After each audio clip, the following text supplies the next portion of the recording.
भाइयों और बहनों, जन आंदोलन की ये भावना स्वच्छ भारत मिशन की सफलता का आधार है। पहले शहरों में कचरा सड़कों पर होता था, गलियों में होता था, लेकिन अब घरों से न केवल वेस्ट कलेक्शन पर बल दिया जा रहा है, बल्कि वेस्ट सेग्रीगेशन पर भी जोर है। बहुत से घरों में अब हम देखते हैं कि लोग गीले और सूखे कूड़े के लिए अलग अलग डस्टबिन रख रहे हैं। घर ही नहीं, घर के बाहर भी अगर कहीं गंदगी दिखती है तो लोग स्वच्छता ऐप से उसे रिपोर्ट करते हैं, दूसरे लोगों को जागरूक भी करते हैं। मैं इस बात से बहुत खुश होता हूं कि स्वच्छता अभियान को मजबूती देने का बीड़ा हमारी आज की पीढ़ी ने उठाया हुआ है। टॉफी के रैपर अब जमीन पर नहीं फेंके जाते हैं, बल्कि पॉकेट में रखे जाते हैं।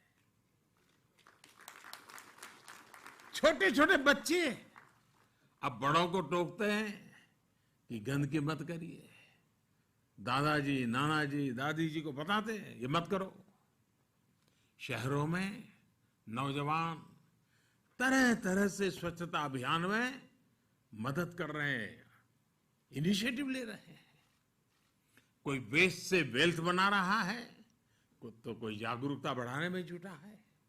लोगों में भी अब एक स्पर्धा है कि स्वच्छ भारत रैंकिंग में उनका शहर आगे आना चाहिए, और अगर पीछे रह जाता है तो गांव में भी दबाव खड़ा होता है, भाई क्या हुआ, वो शहर आगे निकल गया, हम क्यों पीछे रह गए, हमारी क्या कमी है। मीडिया के लोग भी उस शहर की चर्चा करते हैं, देखिए वो तो आगे बढ़ गया, तुम रह गए। तो एक दबाव पैदा हुआ है।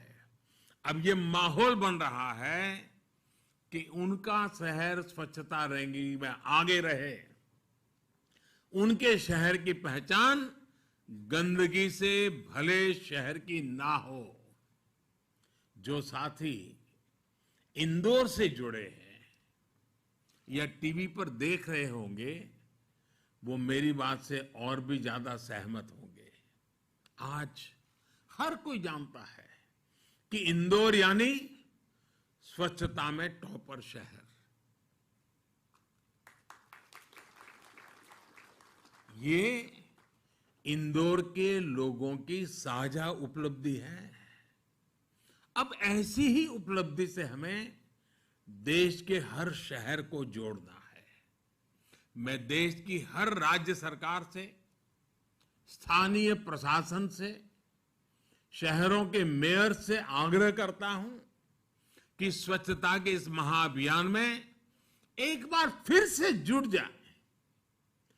कोरोना के समय में कुछ सुस्ती भले आई है, लेकिन अब नई ऊर्जा के साथ हमें आगे बढ़ना है। हमें ये याद रखना है कि स्वच्छता एक दिन का, एक पखवाड़े का, एक साल का या कुछ लोगों का ही काम है, ऐसा नहीं है। स्वच्छता हर किसी का, हर दिन, हर पखवाड़े, हर साल, पीढ़ी दर पीढ़ी चलने वाला महाअभियान है।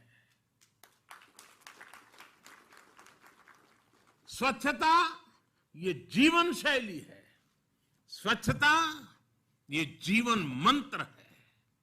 और जैसे सुबह उठते ही दांतों को साफ करने की आदत होती है ना, वैसे ही साफ सफाई को हमें अपने जीवन का हिस्सा बनाना ही होगा। और मैं ये सिर्फ पर्सनल हाइजीन की बात नहीं कर रहा हूं, मैं सोशल हाइजीन की बात कर रहा हूं। अब सोचिए, रेल के डिब्बों में सफाई, रेलवे प्लेटफॉर्म पर सफाई, ये कोई मुश्किल नहीं था। कुछ प्रयास सरकार ने किया, कुछ सहयोग लोगों ने किया और अब रेलवे की तस्वीर ही बदल गई है।